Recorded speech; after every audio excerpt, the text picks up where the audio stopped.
Bonjour, je suis Frédéric Saint-Jacques, je suis agent d'intervention communautaire pour la police de Laval. Oui, ma plus grande fierté, mon plus grand projet que j'ai fait à Laval, c'est en 2018, ça s'est passé. Ça faisait un an que j'étais à la section et je regardais un peu aller parce que j'étais le petit nouveau, moi, de la section. Donc, j'ai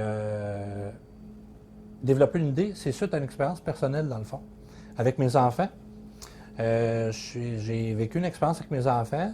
Quand je suis revenu au bureau, je disais « Hey, la gang, j'ai une idée. Je ne sais pas si c'est loufoque, mais c'est une idée. » Les jeux d'évasion, les jeunes, les adolescents, ils trippent là-dessus.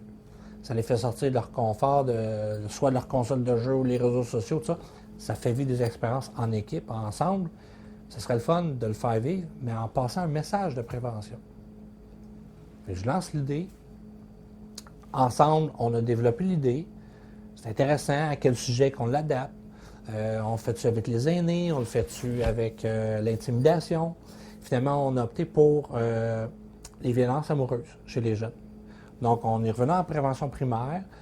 Oui, l'exploitation sexuelle, c'est un fléau chez certaines jeunes filles, mais si on revient en prévention primaire, on prend un pas de recul, on se dit, allons-y plus basique avec les relations amoureuses, leur première relation amoureuse. Donc, on a travaillé ça ensemble. On a approché des partenaires en or, en fait. Ils nous ont apporté leur expertise.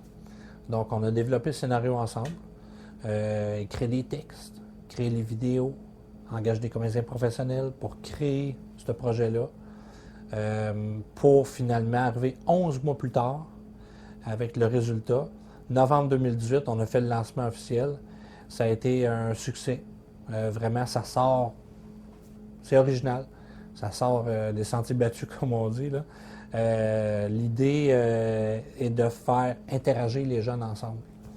Donc, le projet, il rentre dans un univers où ils ont un rôle à jouer. Ils vont interagir entre eux. Puis on les laisse aller à eux-mêmes. Ils avancent d'étape en étape dans le scénario, comme un type de jeu d'évasion, mais il y a une quête à accomplir. Ils ont des preuves à trouver dans ce jeu-là, dans cette quête-là, au lieu de juste s'évader. Donc, ils avancent dans le scénario, ils découvrent des choses sur le couple. Est-ce que la relation est saine, malsaine? Puis 30 minutes plus tard, top chrono, parce que le chronomètre, il roule. Donc, il faut qu'ils découvrent les 7 preuves.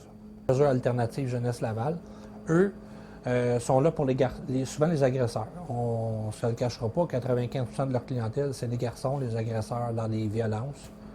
Donc, ils nous ont apporté le côté agresseur. Qu'est-ce qui se passe dans la tête du garçon? Quand il vit une relation amoureuse, qu'est-ce qu'il pense? Pourquoi il veut toujours contrôler l'autre?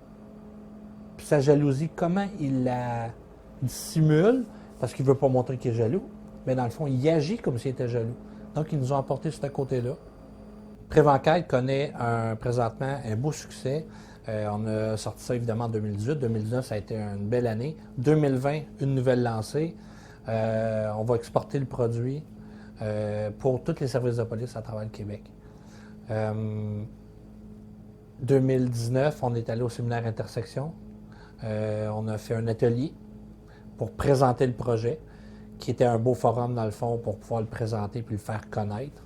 On a même eu une mention du jury, une mention spéciale du jury pour le projet Prévenquête. On est très fiers de ça. Pour un projet que ça faisait 1 an qu'il était là, on est content. C'est innovateur, je pense, comme idée. On a bien développé l'idée en équipe. La valorisation du personnel au niveau personnel à chacun, que chacun apporte un élément dans une enquête, dans une résolution de problème, c'est bien, mais c'est le résultat du travail d'équipe de la police en général. Dans 20 ans, ça serait le fun qu'on dise « la police a fait ça » avec un travail d'équipe.